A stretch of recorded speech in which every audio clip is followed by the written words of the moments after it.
Hi, good afternoon, and welcome to CIO Leadership Live. I'm your host, Mary Fran Johnson, CEO of Mary Fran Johnson Media, and a contributing columnist on CIO.com, where I write about technology and boardroom strategy issues for IT leaders. Twice a month, we produce CIO Leadership Live with the generous support of my friends at the CIO Executive Council and also at CIO.com. We're streaming live to you right now on LinkedIn and YouTube, and we welcome any of our viewers who would like to put in a question to today's guest to just please type it into the exchange box there, and we'll be watching for it. And I'm very happy to have with me here today Anil Bhatt, who is the Senior Vice President and the Global Chief Information Officer of Elevance Health. It is formerly known as Anthem Incorporated. Anil has been with the company under its Anthem brand, now Elevance Health, for the past 14 years, starting out in senior engineering roles and then going on to serve in a variety of technology leadership positions, including VP of Digital Technologies and Transformation, Head of Product Engineering and Digital Experience, CTO, and then in December of 2021, he became the Global CIO of Elevance Health. Before he joined the company, Anil held senior technical roles at TELUS, the HSN TV network, and Procter & Gamble. Based in Indianapolis, Elevance Health is the largest for-profit managed healthcare company in the Blue Cross Blue Shield Association. It's got $137 billion in annual revenue, employs more than 100,000 associates, and is number 20 on the Fortune 500 list. Through its affiliated companies, Elevance Health is serving approximately 118 million Americans, including nearly 47 million within its family of health insurance plans. As you'll be hearing more about from Anil today, the goals behind this latest rebranding are quite ambitious and far-reaching. They are at work reducing complexities and simplifying the healthcare experience, and also delivering additional solutions that go beyond traditional health insurance. Among the topics we'll be talking about today are the growing impact of artificial intelligence in this changing landscape of predictive and personalized health, and also how Elevance Health is using blockchain technology actively in production today. Anil, thank you so much for joining me. It's great to have you here. Thank you very much, Mary Fran. It's great to join here, and thank you to the CIO team for having me here. It's a privilege to talk about Elevance Health, formerly Anthem Inc., and have a good conversation with you. That's great. Well, let's dive a little bit into that most recent news about the rebranding, because that is, of course, a very big deal for a company, especially the size of Elevance Health. Tell us more about what that reflects from the corporate strategy standpoint, and then also what that is meaning for you in running the IT organization as the global CIO. Okay, great. Thank you very much. Well, first of all, as you mentioned, we have a privilege of serving approximately 118 million people and basically making sure that we are doing our best to elevate their health as well as advancing their health beyond healthcare. So the new branding, Elevance Health, underscores our company's commitment to elevating the whole health of our members as well as advancing the healthcare beyond healthcare. And when we say improving health, we mean very truly going beyond just treating the sick. We are talking about that we must address the whole health and the physical, behavioral, and social drivers that impact the healthcare. So our branding change is really geared towards that. And as we move forward, we want to make sure that powered by the industry-leading capabilities that we are developing, the digital platform for health that we are advancing within Elevance Health, will serve the people across the entire journey of their healthcare. We want to make sure that we are connecting them to the care, to the support, to the resources that really helps them lead the healthy lives where we expect them. And frankly, that is a mission that we have, and I'm really excited about the branding change and as well as what it brings in terms of really our commitment to our members as we move forward. With respect to what it means to the technology organization and what we are doing out here, I think our operating model is very well structured to support the branding change that we have gone through. And frankly, over the last few years, we have been making sure that the underlying technology that serves and enables the experience for our members is geared towards what our mission is right now. And frankly, we'll be more focused on ensuring that our brand delivers to the promises. We are making sure that we are merging the technology and the mission, which is really providing the best-in-class experience to our members. And that's our core belief that technology can enable that experience, and we need to make sure that we are doing everything that we can to advance using technology and the great things that we have in front of us to make sure that we are making that pivot. Also, we want to make sure that as we focus on technology and the digital platforms, we want to make sure that we are moving in the right direction as per the missions that we have set for ourselves. And Right. what that means is that using AI, using the exponential technologies that we have in terms of making sure that we are giving that personalized experience to our members and predictive experience to our members so that we can predict when they need us, where they need us. We are making sure that we take our ecosystem into consideration and not try to develop everything from base out here. We want to make sure that Sure. we are developing in partnership with other folks who are working with towards the same goal of advancing the healthcare. And Mhm. as an organization, we want to make sure that we are an experience-led organization. Many a times healthcare is not found to be the place wherein we are leading with experience. As we have seen the expectation from our members as well as our users have changed, and we want to make sure that we are looking at it from the lens of a member in terms of how do they want us to make sure that we are giving them the best-in-class experience is key. Whether it's using, um, you know, uh, the Sydney Health app in terms of making sure that they are able to get to the price transparency, they're able to get to the basic needs of our medication and other things. So Mhm. leaning in with a very sound technology framework to advance the healthcare is key for us. And I think the branding change complements everything that we are doing from a technology perspective. So very excited about what we are going to be doing in next few years and making sure that we are committed to the goals of serving our members well.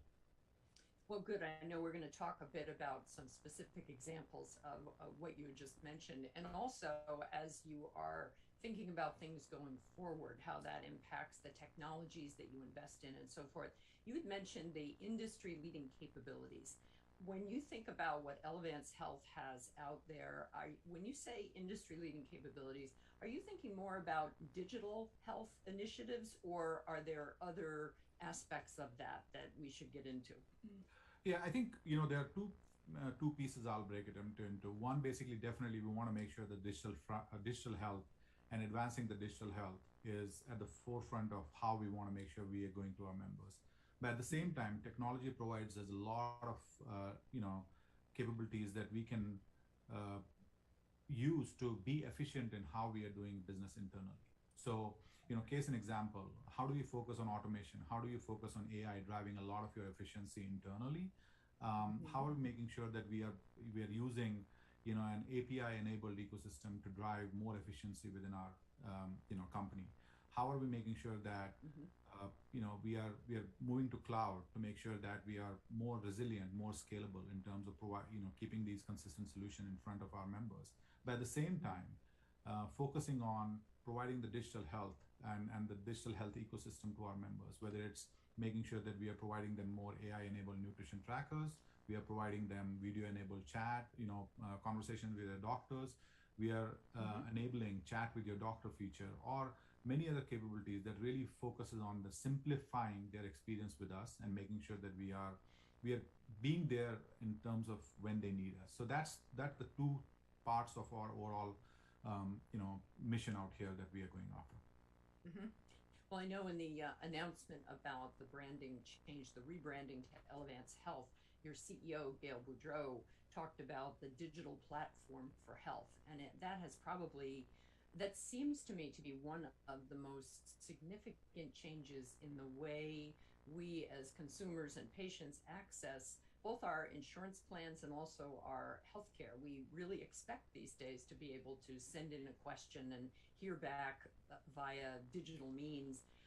When you talk about the customer experience, do you think is it very driven by those similar digital platform expectations that we have when we're dealing with Amazon or ordering something from the grocery store. Is it along those lines?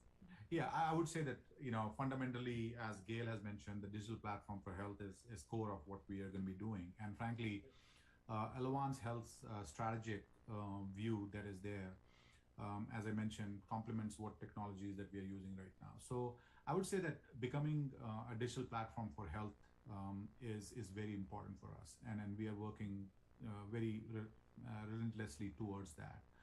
Uh, as I've had conversation with Gail, one of the things that she always mentions is around the equity and making sure that we have healthcare equity out there. So when I bring it back to the technology team, what I call now that particular phrase is tequity.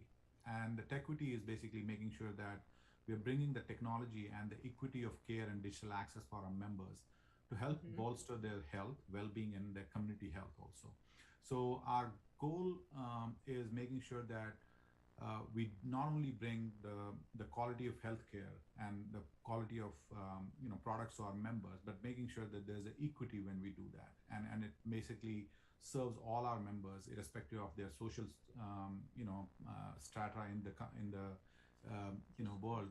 And we want to make sure that you know as we talk about digital health, there we have a vast amount of data, approximately 6 petabytes worth of data, and we want to make sure that we must deliver a data-driven insights to the providers, to the consumers, and to other partners to make sure that there's higher access to the higher quality of healthcare services. So making sure that we are using the digital technologies to improve our overall health care as well as well-being is key out there.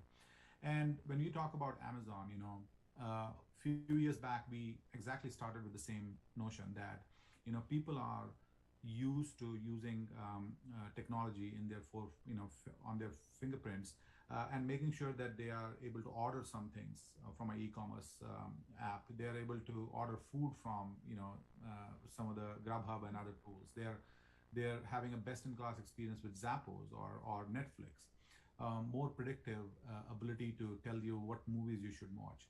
And when we looked at in-house, what we found out was that the data can enable us to do a lot of things, maybe not from an entertainment perspective, but really from a health and wellness perspective. So with our Sydney Health platform, that what we have done is we're looking at, millions of records of, healthcare data that we have about our members, making sure that we are improving the feeds that we give them in terms of what they should be looking at their claims data. How are we making sure that we are advancing some of the content that is very relevant to them, and giving them access to the basic things that they need, whether it's going to a physician and looking up their ID card, whether it's making sure that they can give them their overall health record, which is available in Sydney Health, or in time of need, how do they get to the digital care also. So I think those are the things that really fundamentally are oriented to making sure that we are providing them the best experience.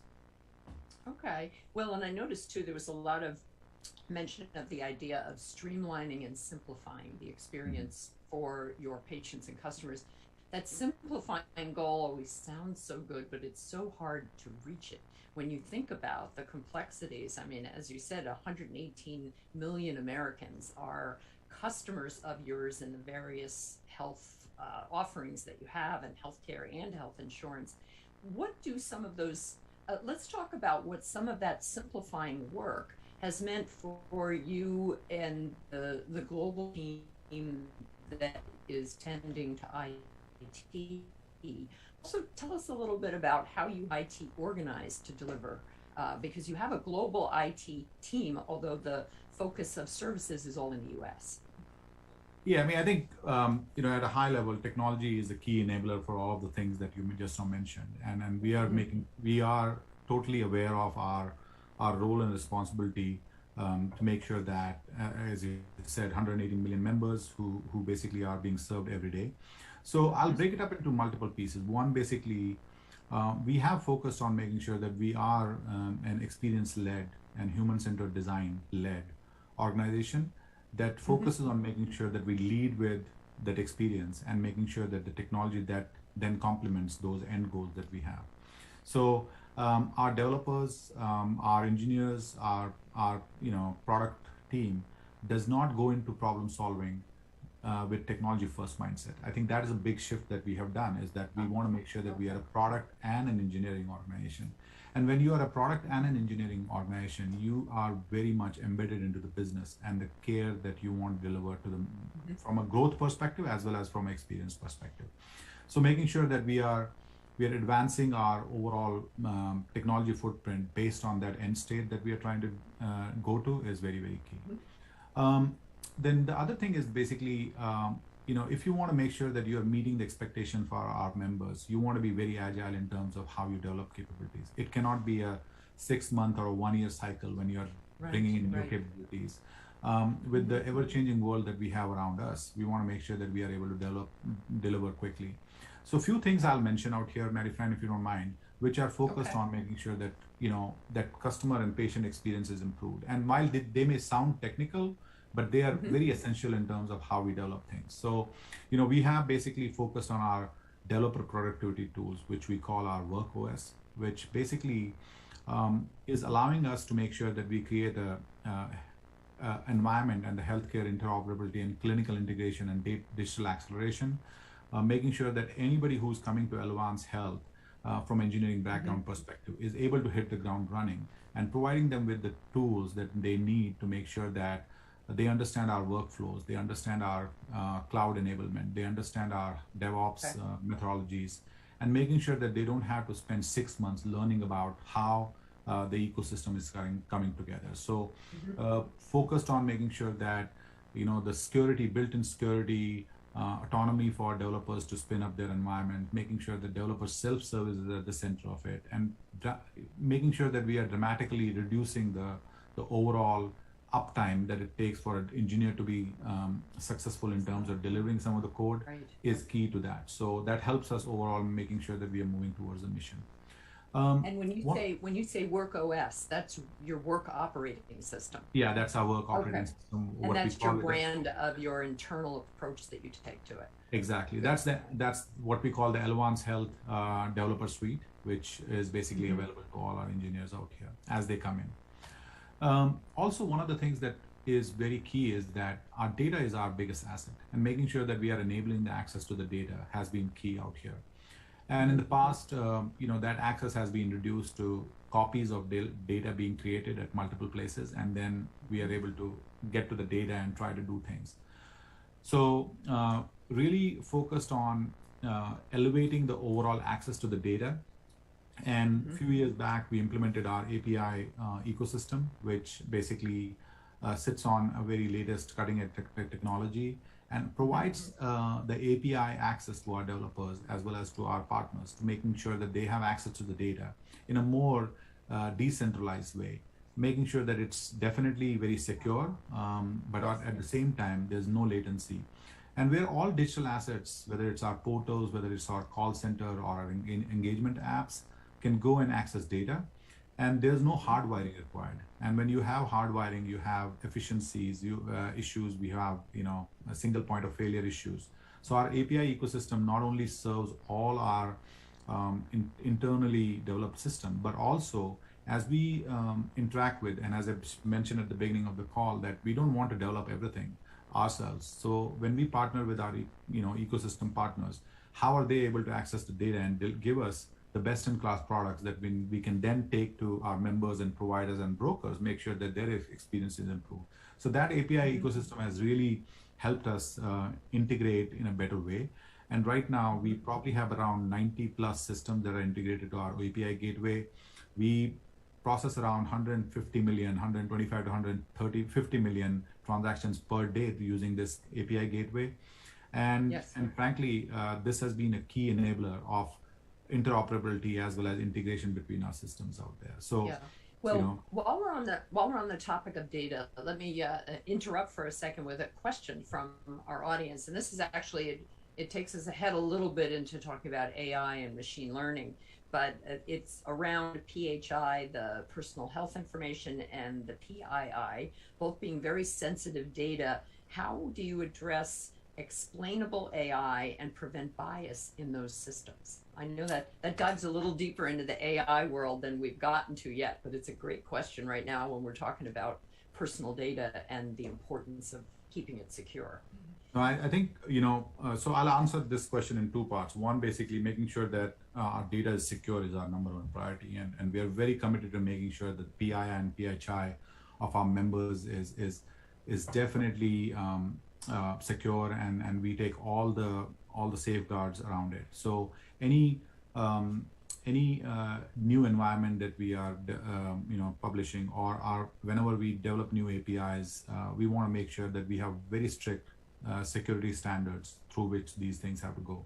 So that's the first part of it. The second part is that definitely AI is something that is going to be here and is here to stay. And over the last few years, in partnership with our other leaders, we have made sure that the models that we develop, the access to the data that we have, and how we are bringing in AI in terms of using for efficiency as well as for a personalization and proactive engagement perspective, we are making sure that our models are as what I call bias-free as possible, and we have a focused team dedicated to making sure that that happens. And we are very engaged in terms of making sure that the models that we develop, as well as any AI-based interaction that we have, is governed through our legal as well as compliance processes to make sure that the bias that could come in out there is not there. So, we are aggressive, but at the same time, we are very, very thoughtful about making sure that we are not creating that bias within our AI models.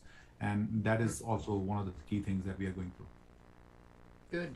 Well, I know when we get a little later, we'll be talking about some of the innovation ecosystems you have in place, and you had mentioned partners, and I know you've done some work with a Center of Excellence in Israel that has to do with AI and using that in a predictive fashion. Let me pivot over to, I think we all accept the notion very easily that technology is a huge enabler for healthcare these days, for connecting with your doctor, for the digital use of data. And the expanding role that digital platforms are playing is also a very big part of that experience. Talk a little bit about how your digital business models and those platforms, how did they accelerate, or what changed during the last 2 years of the pandemic? Yeah, I think pandemic has definitely sped up a lot of efforts that we had going on within our company, and we fortunately had a lot of digital focus within our ecosystem and what we were doing out here before pandemic. And what I'll say is that over the last 3 years, we basically took an intentional effort to making sure that we bring digital choice and the convenience of it to our customers. And what we have seen, and I think it's a proud story for us, that the focus continues in that direction, but at the same time, we are seeing the results being created, which are really positive for us. Our approach is, as you mentioned at a high level, is basically making sure that we can predict the issue and resolve and communicate proactively to our members. We want to make sure that when customers need help, we offer them digital convenience first, and making sure that it's an effortless self-service experience that we are giving to them before they need to get in touch with us directly. While we are not shutting down any doors out there, we want to make sure that we put the convenience in front of them and making sure that they make the choice rather than us forcing them down a particular channel. And while they can call us at their call centers, we are also making sure that we are helping our associates with more customer-friendly tools to make sure that they are able to answer the questions in a better way out there to our members. We have evidence in the data that our customers, and whether it's consumers or providers, prefer digital when given a choice. And over the last 2 years, we have made some significant progress in the journey. And frankly, that feedback from our members has given us to make sure, we make purposeful experiences for them that really elevate their confidence in engaging with us as we move forward. So, from that perspective, digital really has gone a few miles ahead. And I'll just give you some examples.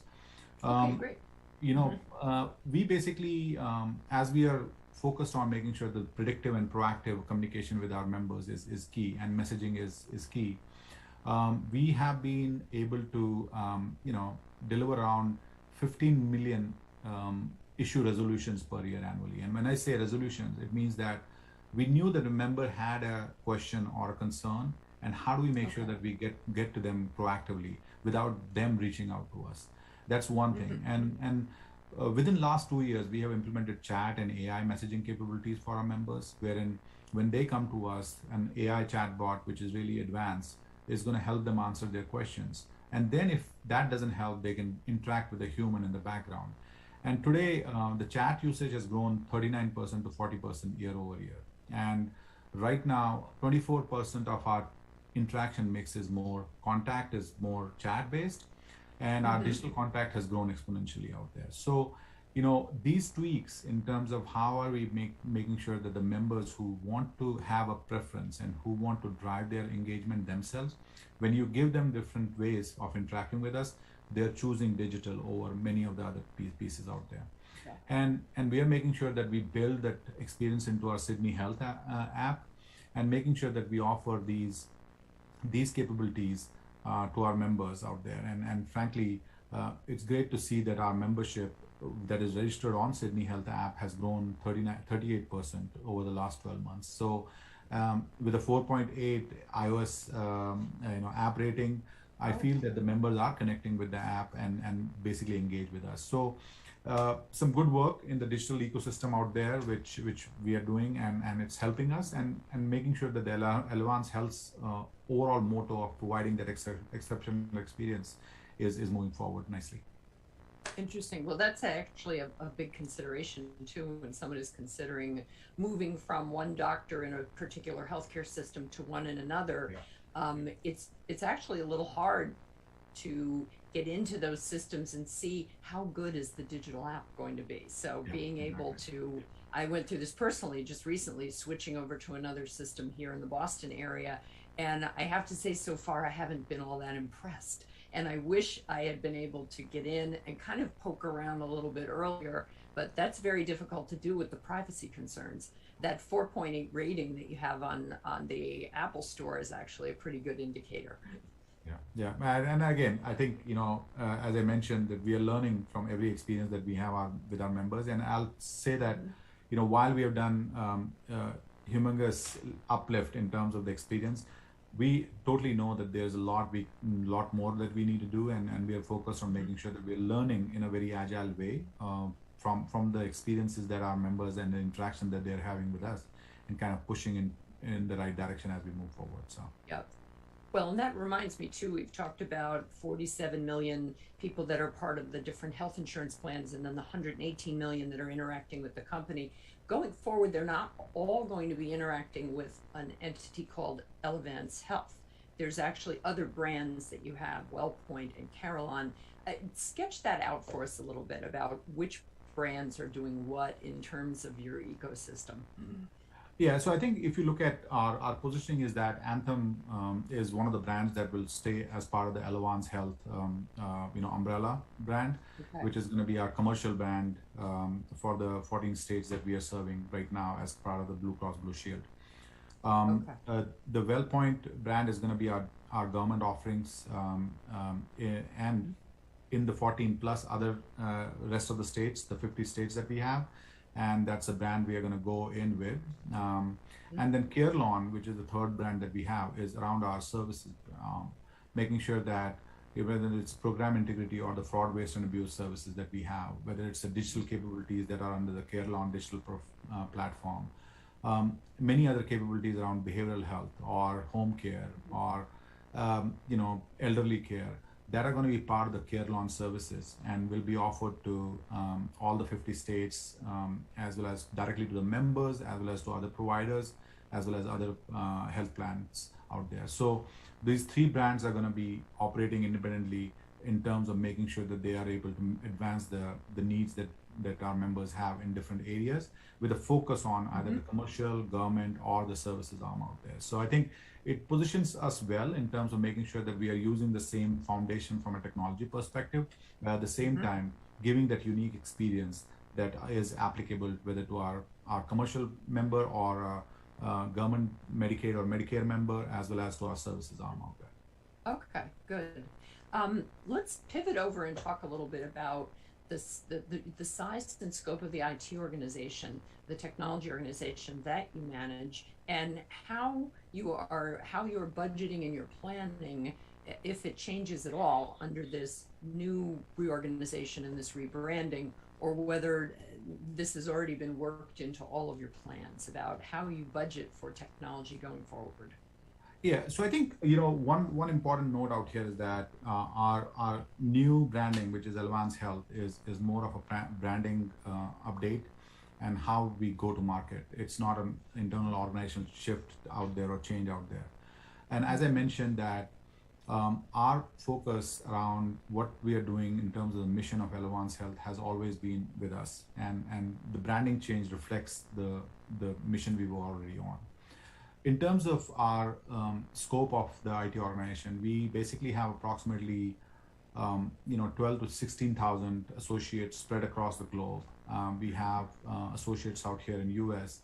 We have our a big associate base spread across 3 locations in India: Bangalore, Hyderabad, and Gurgaon. Then also we have opened recently a very niche capabilities in Ireland, and then we have our innovation center in Israel. So very diverse workforce focused on different capabilities that really we are going after, whether it's from an efficiency perspective, whether it's from a human-centered design perspective, whether it's product and technology perspective. So we are really proud of all the talent that we have in-house to make sure that we are able to achieve the goals that we have. In terms of budgeting, our focus is to make sure that we run it in a two phase manner. One, basically making sure that we have a 5 to 7 year outlook in terms of where the technology is going to go, making sure that some of the key things that we want to do, which is around whether it's cloud migration and focusing on making sure our cloud journey is executed. Right now we have a multi-cloud approach, hybrid approach. We are making sure that we are moving a lot of assets from our on-prem locations to our cloud operators, and making sure that by end of 2022 we have approximately 500 different assets which are in the cloud. So that is something that we are aggressively working on. We are also making sure that we are digitizing our overall service ecosystem, whether it's call center technology, whether it's anything else. So our budgeting basically has been in line with making sure that the long-term bets that we have made are sustained, and we continue to develop on those. Okay. Then the other part of it is that we have to make sure that we are supporting the growth of our business, making sure that some of the initiatives that they have, the things that they want to make sure that they can take to their customers, are developed while we are doing everything else. So it's much like changing the tires on a car while it's running. We're developing new capabilities as we are doing the cloud migration, as we are doing a lot of modernization of our ecosystem. So definitely there are ups and downs and changes that are within our financials in terms of how we budget, but at the end of the day they reflect on the efficiency that we want to create, and as well as making sure that the growth of our business partners is at the forefront of how we develop capabilities. Mm-hmm. Well, yeah, a great answer. And I was actually also thinking about, from planning perspectives, you're probably paying a lot more attention now to, you had mentioned telehealth and virtual health and the assets that have to go toward that. You'd mentioned when we spoke earlier that the pandemic had really moved the services arm to be much more digitally focused. Has that been one of the biggest challenges you've had to solve over the last year, or am I missing a really big gorilla at the table? No. I think that's fair to say that one of the things that and fortunately we had a virtual care and telehealth capabilities before pandemic. What pandemic did was that two things. One, basically we had to scale it at the level of what the incoming was, and partnering with our ecosystem partners, we made sure that our scaling is done accordingly. And we saw a very high uptake during the pandemic in terms of telehealth. But at the same time, while we have seen a slowdown, but we have seen a consistent engagement now on the virtual health side. So my son, who recently had COVID, he wanted to see a doctor, and what he did was he was in his room, used the Sydney Health app and engaged with the provider, and told him the symptoms and everything, and got the advice that he needed to make sure that he was staying fit. So I think that ease, as well as making sure that you can do it whenever you possible, is key out there. So we have really focused on that. Yeah. At the same time, I think there's an opportunity to make sure that we create all digital products for the marketplace.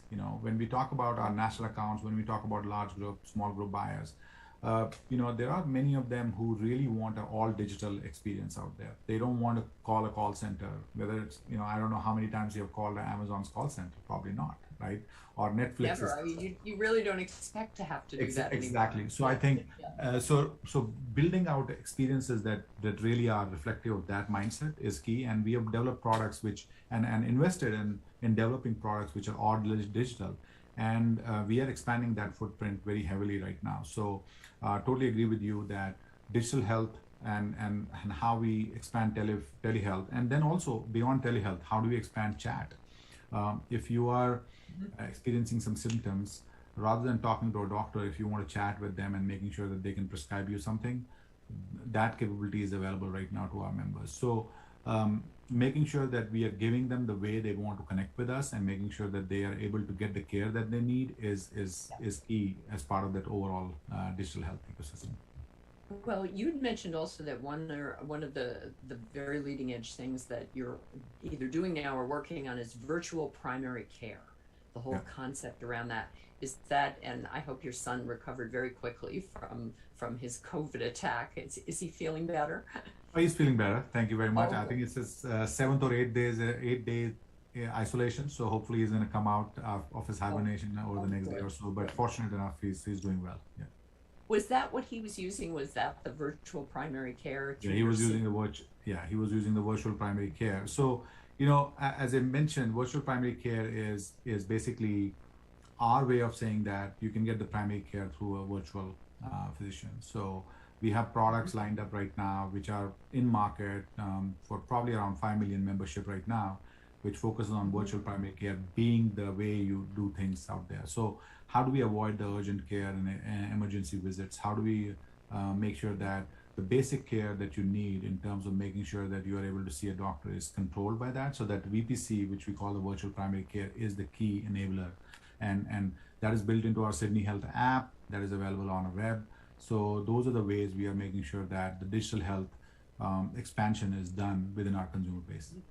And that sort of virtual, the VPC, that involves not just chat, but also video exchange. Video, yeah. You can, again, giving the power to the members to make sure that they make the choice whether they want to do chat, and they may not be in a mood right now to basically engage with the doctor, and then they want to have a chat. So we have our network of physicians who basically chat with the member and provide them with the right outcomes in terms of what they want to do.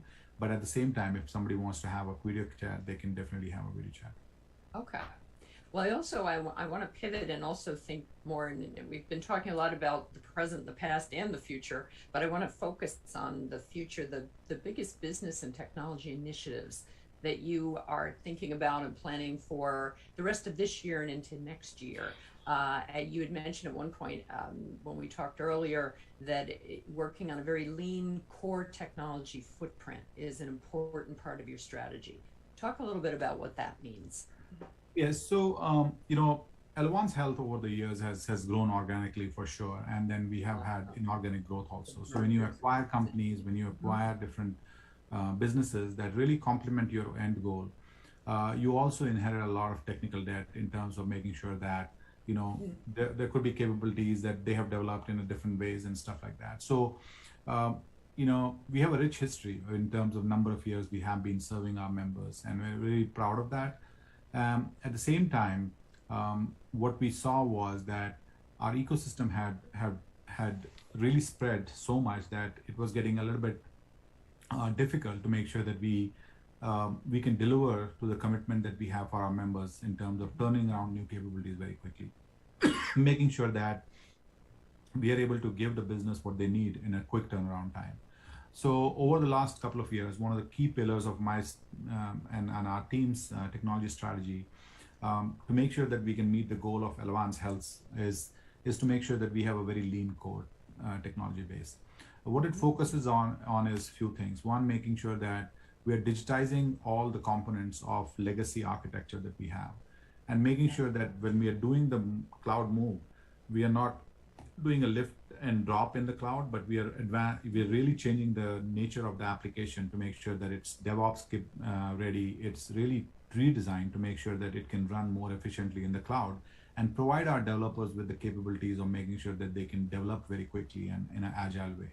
So we're looking at a lot of our assets right now, assets that are providing similar capabilities, whether it's around, let's say, print, or whether it's around API gateways, whether it's around some of the data tools that we have. How are we looking at different tools, selecting the best one, and kind of migrating and consolidating into that?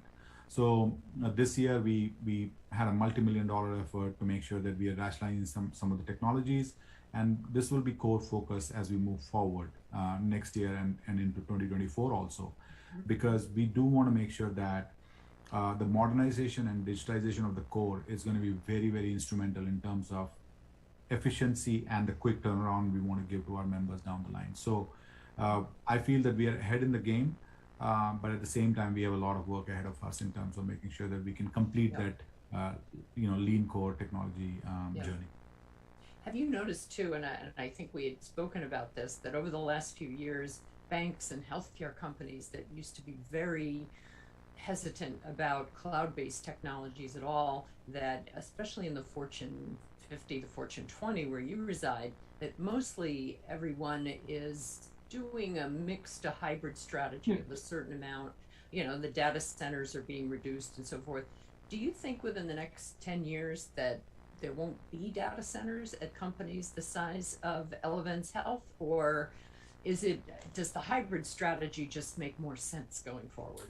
I think, again, every company has different strategy and how they want to proceed. But I would say that for Elevance Health, it's going to be very important for us to be a hybrid, cloud strategy, and basically making sure that we are not. I don't think we'll ever be 100% in the cloud for sure, and the hybrid strategy is going to serve us well in terms of making sure that we have multiple hyperscalers that are providing solutions to us.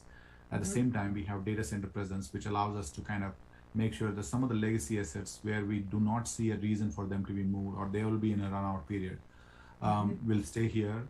Some of the assets we feel that should be in the on-prem location, we'll keep them there.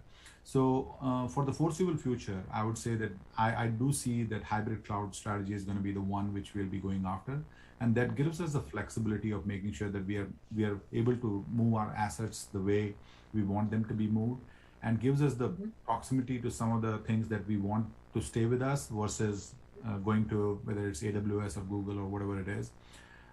So I would say that every company will have a different strategy out there, but from an Elevance Health perspective right now, we are looking at a hybrid ecosystem that we are going to go after. Sure. Okay. Well, and let's we've talked a bit about ecosystems and structure and technologies. Let's talk about the people side of things. What is your approach to retaining and acquiring the talent that you need? What sort of changes or shifts have you been either starting on your own or you've been seeing over the last 2 years? There's so much focus these days on not just cybersecurity and digital access, but also the talent that you need to fuel all this. Talk about that, about how your work culture has been attracting, retaining talent, and what sort of changes you've made. No, I think that's a great question. I would say that over the last 2 years, things have changed in terms of how you come across as a leader, and what do you want to make sure that what are the goals that you have for associates has definitely dramatically shifted. I would say that since the pandemic hit us, the common goal in my mind as well as our leadership mind has been, how do we make sure that everybody on the Elevance Health leadership team focuses on keeping our associates safe. So we basically help from a technology perspective, whether it's migrating all our call center associates to their homes within a week or two, and doing all the technology work to make sure that they are with their loved ones. That was one of the things. So I think keeping them safe was and has been the paramount key thing for us. Now, when we talk about COVID, it did bring up different challenges and that directly impacted our workforce, whether it's the technical challenges that I talked about in terms of shifting from in-office to IT staff to more work from home settings and making sure that they can do their job successfully out there, whether it's their low bandwidth internet connection, whether it's, them having issues on a day-to-day basis in terms of setting up the machines. We have put our focus on those and making sure that we are enabling them to be able to do their job as we move forward. In terms of what we are doing directly to retain the people and stuff like that, and making sure that we are doing the right things. We basically want to make sure that and have focused on making sure that we have a very healthy work-life balance. And in terms of recruiting new associates and retaining our current associates, we want to make sure that we are being competitive, but at the same time, we are looking at making sure that we value the associates for what they bring to the table, and through our compensation, benefits, and strong human-centered work culture approach, we are making sure that we are able to make sure that they feel very comfortable being with Elevance Health from a long-term perspective. And some of the things that our leadership has done in terms of increasing of the PTOs and holidays, making sure that there's strong cultural activities that we are doing within our work, within our offices. We are really focused on mental health of our associates and doing a lot in terms of different programs, different webinars, as well as direct engagement with our members with our associates who need help. We are focused on encouraging no meeting days to make sure that they can really do their work rather than meetings out there. I'm so glad that's finally become a thing. Those no meetings. Yeah, exactly.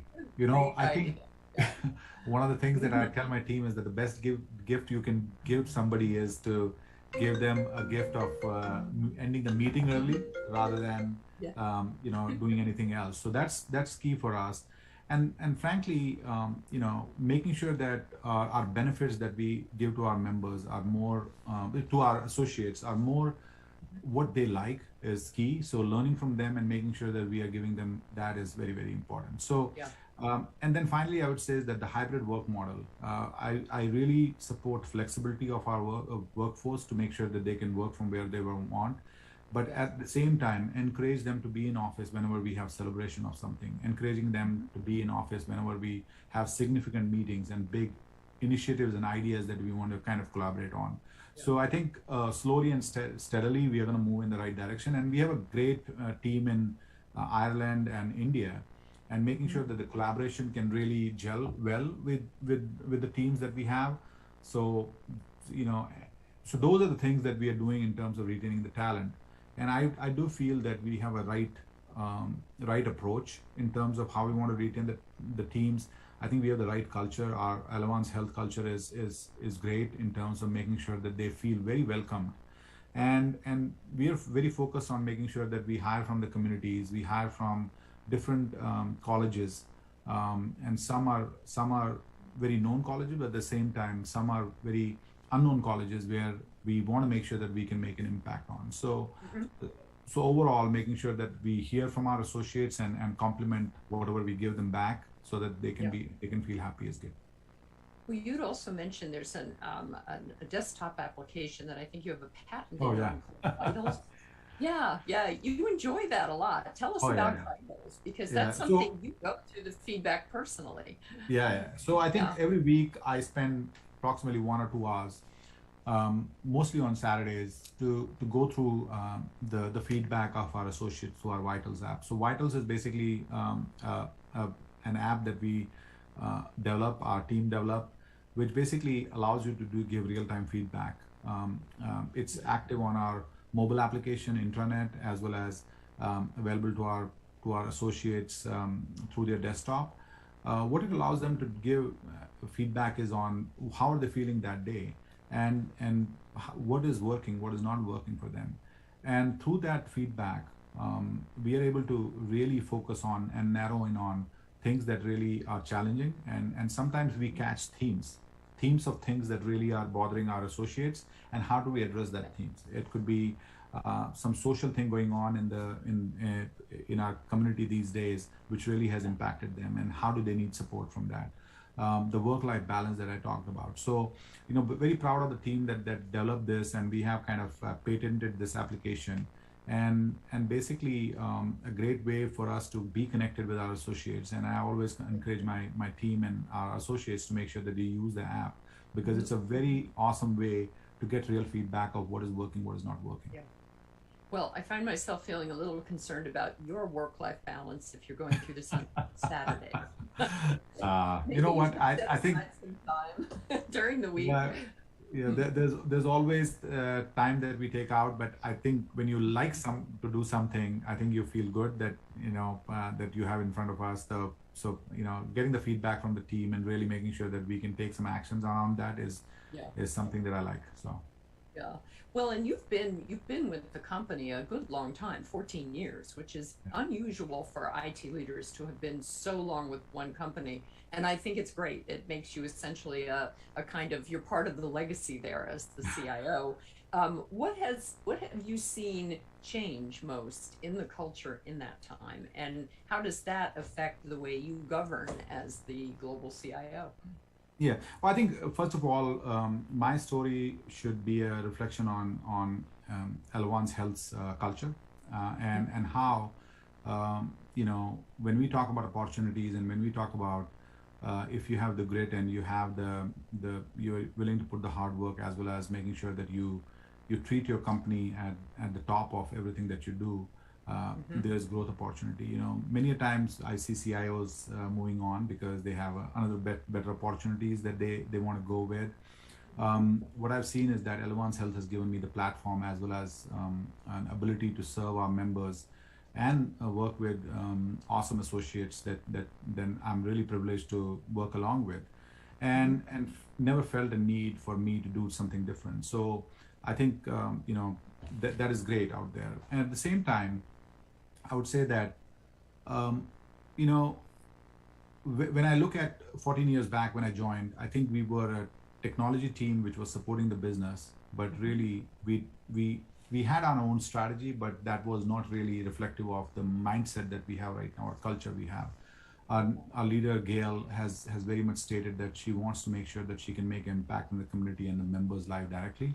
And the digital platform for health and the focus on making sure that we are really experience-led over the last 5 years is a big change as compared to how we were doing business earlier.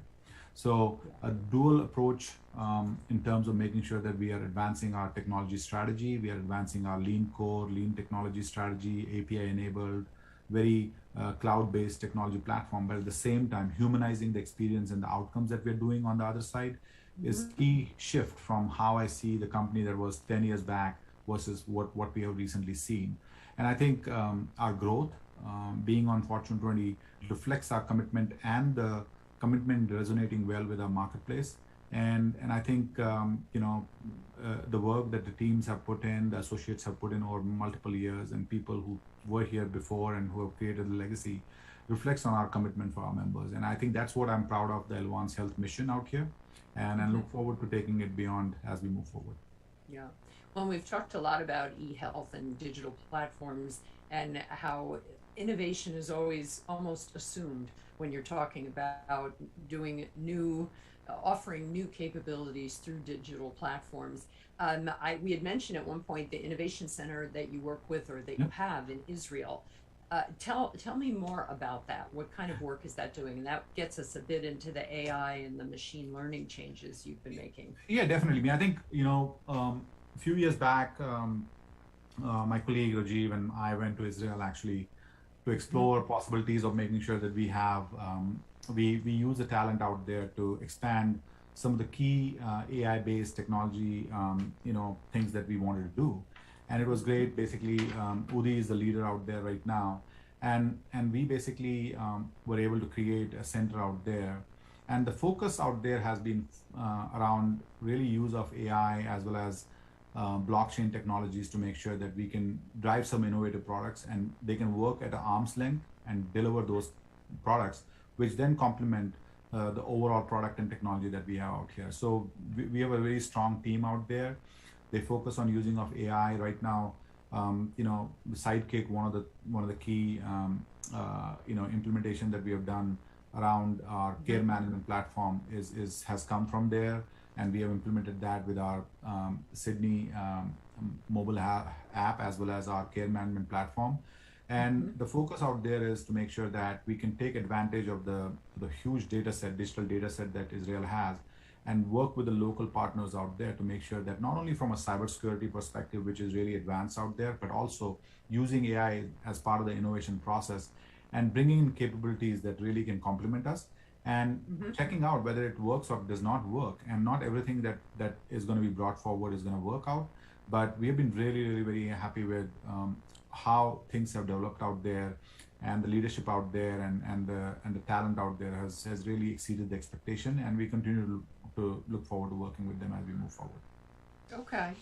And the other thing I'd mention, and congratulations, Anthem was listed recently on the Forbes Blockchain 50 for 2022. And the editors made the note that the cryptocurrencies get a lot of spotlight because it's kind of new and cool, and there's all sorts of breaking news around that. But that blockchain's biggest innovations are mostly below the surface in very large companies like Elevance Health, where they're saving millions and billions of dollars a year. Tell us about your blockchain collaboration, which I understand is with the Chicago-based Healthcare Service Corporation. What is that all about? Yeah, so I think, when we look at technology solving some of the things, we started with blockchain as one of the key solver of our issues around the provider data, and how do we make sure that our provider data is as clean as possible. So we were looking at that, but we basically signed a joint venture. We created a joint venture with the company that you mentioned, as well as few others, to make sure that we remain focused on using the technology to solving some of the core issues out there that we see in the marketplace. And as well as, we are very well aware that Elevance Health itself cannot use the technology to make sure that we are solving a particular issue. So how do we partner with, whether it's some of our peers within our payer industry, as well as some startups that we have, and we have created Avenir, our joint venture that we have created, and let them really focus on solving some 2 or 3 big problems out there. And while I cannot say, but they are working on a couple of good problems to be solved through blockchain, which then we'll incorporate into our ecosystem as we move forward. But very, very interesting area for us. But I just want to make sure that we are able to see some results from the key things that they're working on. But Dan and team out there are doing some good work, and I've not got an update recently on that, but very excited about what the technology can bring, and cover some gaps that we have in terms of our interoperability and working with our ecosystem partners in terms of the payers and everything, where the common data set is very, very prevalent, and how do we make sure that we are able to have the right checks and balances around that. Yeah. Well, then that whole notion is so appealing, the digital ledger and something, but so many different partners involved in standards, and of course you do a lot of partner collaborations now. So that was probably all very good practice for a future that's more into blockchain. Last question I'll ask you here as we wrap up. What do you feel like the pandemic has taught you or changed in you most as a leader over the last 2 years? I think, pandemic has told us that, we basically need to make sure that our relationships are more important than anything else we do. Our relationship with our associates. As a leader, I've been always very connected to my team, and making sure that you stay connected and grounded is very, very important. Sometimes as leaders, there's a tendency to have a big gap between you and the team, and I don't want ever that gap to be created. So empathy, leading with empathy, making sure that you basically are connected. The grit that I have in me, how does it reflect in my team to make sure that we are getting the things done? As leader, what I've seen is that conversations make a lot of difference. Having conversation with different people, and just spending time having a conversation with a developer out there, it tells you a lot about the culture that is going on around you. Making sure that the intent with which you are leading is very clear to our associate base is very, very important. So for me, relationships and making sure that I treat my team first and then myself second is key. And that has resonated well, and really proud of the work that the teams have been doing so far and what we have in store for us as we move forward. With the direction of the leadership and what our mission is, I feel very confident that we are going to be delivering to the mission of Elevance Health as we move forward. Great, great. Well, all you have to do now is start trying to take off the occasional Saturday. Make sure that Anil's self-care does not get neglected in all this. That's an important part of being a leader too, right? Definitely. I think we totally take the point on that one and slowly moving in that direction. Okay, well, thank you so much. It's been really delightful having a chance to talk to you today, Anil. Thank you so much for joining us here on CIO Leadership Live. Thank you very much for having me. If you joined us late today, do not fear. You can watch the full episode later here today on LinkedIn, but you can also catch us on CIO.com and on YouTube's a Tech Talk channel, which is has all of our CIO Leadership Live shows available. We've been at this since late 2018, so there are, I think, nearly 90 different CIOs now that you can listen to and learn from. CIO Leadership Live is also available as an audio podcast wherever you find your podcasts. And I hope you enjoyed today's conversation with Global CIO Anil Bhatt of Elevance Health, formerly known as Anthem, and that you'll come back to us next time at noon Eastern on Wednesday, July 27th, when I'm going to be joined here by CIO Sarah Bettadam from Novanta, which is a photonics manufacturing company. Thanks so much for joining us today. I hope you'll take a moment to subscribe to our Tech Talk YouTube channel and stay well out there, and we'll see you here next time.